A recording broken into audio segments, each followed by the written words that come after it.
That all said, um, I'll read this by Maria Baranda, Ficticia, translated by Joshua Edwards.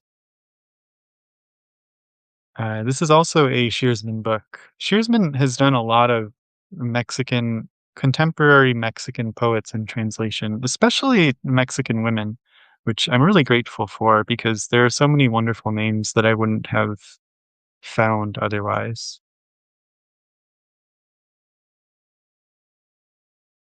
Uh, So Baranda is a poet who also writes in very long sequences. And so this book, I think, is actually just three sequences, and they all have, 10 or 11 parts to them. So I'll be taking selections from each of these.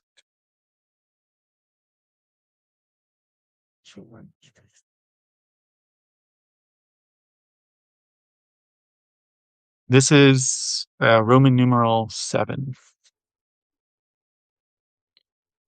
Who remains? Who do you leave behind your yellowed atlas when you go? Your parasol and hat, vine on the hill like a victory of your new century, small goat like a whisper that corresponds to your desire. You await your incredible city full of echoing voices. Its constituents don't register in your memory. They don't quake for you. They don't protect you. Slow now are the angry pages, where alone they scrub their pornography.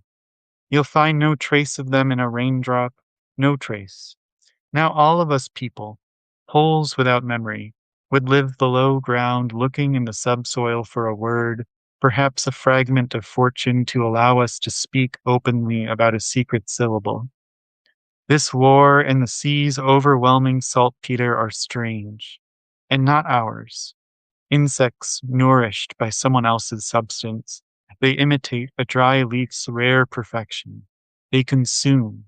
There are larvae and nymphs. They bore a hill in the tree for their young, shims, extensions, part of a faith with rotten roots. They expand. They consume a portion of an apocryphal paradise and are sustained. They eat with pleasure. They are nourished by meat and fresh fruit. Then the sea comes to rest far from dreams and echoes. Open the door. Use your hands to untie the fields and flower gardens, the blue forests of tamarinds. The bee will come and steal your knife. The tapir will come to lick your wound. The eagle will come to remove your light. And you will lose your regal head, ruler of your own blunder.